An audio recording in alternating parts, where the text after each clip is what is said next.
गेल्या काही महिन्यांपासून देशभरात भटक्या कुत्र्यांचा प्रश्न फारच गंभीर झालाय।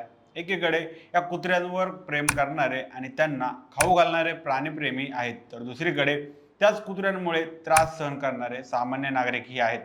काही ठिकाणी लहान मुलांवर भटक्या कुत्र्यांनी हल्ला केल्याच्या घटना घडल्या आहेत। काही ठिकाणी वृद्ध महिलांनी शारीरिक इजा झाल्याचं पाहायला मिळालं आहे। त्यामुळे हा विषय केवळ भावनिक न राहता सामाजिक आणि आरोग्यदृष्ट्याही महत्त्वाचा ठरला आहे। अशा पार्श्वभूमीवर सर्वोच्च न्यायालयात सुरू असलेल्या या प्रकरणाच्या सुनावणीकडे संपूर्ण देशाचं लक्ष लागून राहिलं होतं। यावर सर्वोच्च न्यायालयाने आता नवीन आदेश दिलेले आहेत।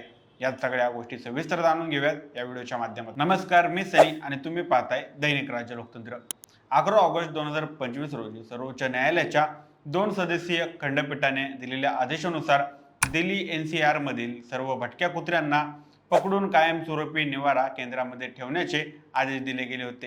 या निर्णयामुळे मोठ्या प्रमाणात प्रतिक्रिया उमटल्या होत्या। प्राणीमित्र संघटनांनी या आदेशाला विरोध केला। त्यांचं म्हणणं होतं की भटके कुत्रे देखील समाजाचा भाग आहेत, त्यांना बंदी करणं हे अमानवी आहे।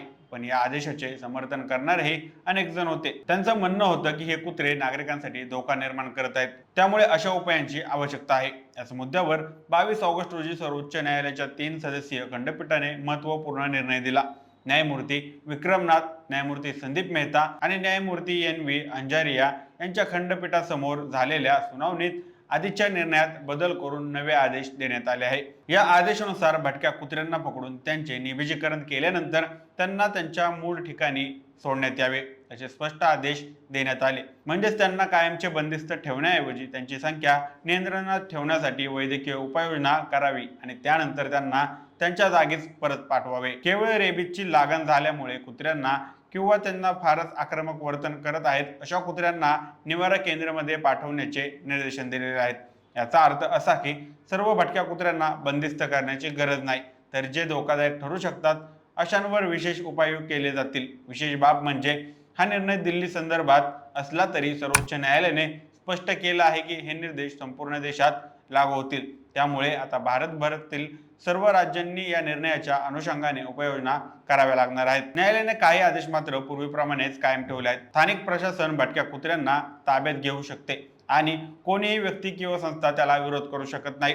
तसेच प्रशासनाने भटक्या कुत्र्यांना खाऊ घालणाऱ्यांसाठी विशिष्ट जागा निश्चित करावी अशी सूचना यापूर्वीही निर्णयात देण्यात आली होती, ती देखील कायम ठेवण्यात आलेली आहे।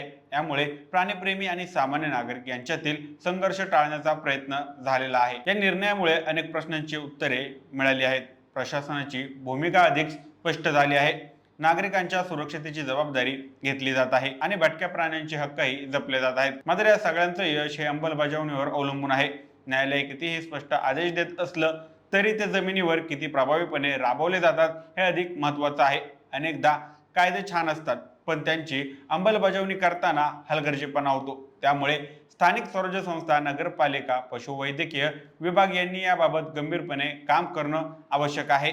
भटक्या कुत्र्यांची समस्या एक रात्रीत सुटणार नाही। त्यांच्या निविजीकरणासाठी, लसीकरणासाठी आणि आवश्यकतेनुसार निवाऱ्याची सोय करण्यासाठी नियोजन, मनुष्यबळ आणि निधी लागणार आहे। याशिवाय नागरिकांची ही भूमिका महत्त्वाची असणार आहे। समाजातील प्रत्येक घटकांनी समजूतदारपणे आणि सहकार्याने वागायला हवं। काही लोक भटक्या कुत्र्यांना प्रेमाने खाऊ घालतात, पण ते सार्वजनिक ठिकाणी, रहदारीच्या रस्त्यावर, शाळेजवळ किंवा लहान मुलांच्या परिसरात हे करत असल्याचं तिथं अपघाताची शक्यता वाढते। अशा कृतींसाठी प्रशासनाने ठराविक जागा ठरवल्या तर अशा समस्या टळू शकतात। सर्वोच्च न्यायालयाने या प्रकरणावर संपूर्ण देशातील याचिकांची एकत्रित सुनावणी करण्याचा निर्णय घेतला आहे। त्यामुळे आता वेगवेगळ्या राज्यातील कोर्टात प्रलंबित असलेल्या प्रकरणांचा निर्णय एकाच वेळी दिला जाईल। हे महत्त्वाचं पाऊल आहे। या कारणामुळे एका राज्यात एक नियम आणि दुसऱ्या राज्यात दुसरा नियम असा गोंधळ टळेल। भटक्या कुत्र्यांचा प्रश्न हा कुत्र्यांचाच नाही, तर तो माणसांच्या सुरक्षतेशीही संबंधित आहे। हे दोन टोकाचे मुद्दे एकत्र आणून न्यायालयाने एक संतुलित निर्णय दिला आहे। ही जबाबदारी प्रत्येक राज्य सरकारची आणि स्थानिक प्रशासनाची आहे की हा निर्णय योग्य रीतीने राबवून नागरिकांना सुरक्षितता आणि प्राण्यांना सन्मान मिळवून द्यावा। बाकी याबाबत तुम्हाला काय वाटतं आम्हाला कमेंट करून नक्की कळवा आणि जर दैनिक राज्य लोकतंत्र चॅनलवर नवीन असाल तर चॅनलला नक्की सबस्क्राइब करा। धन्यवाद।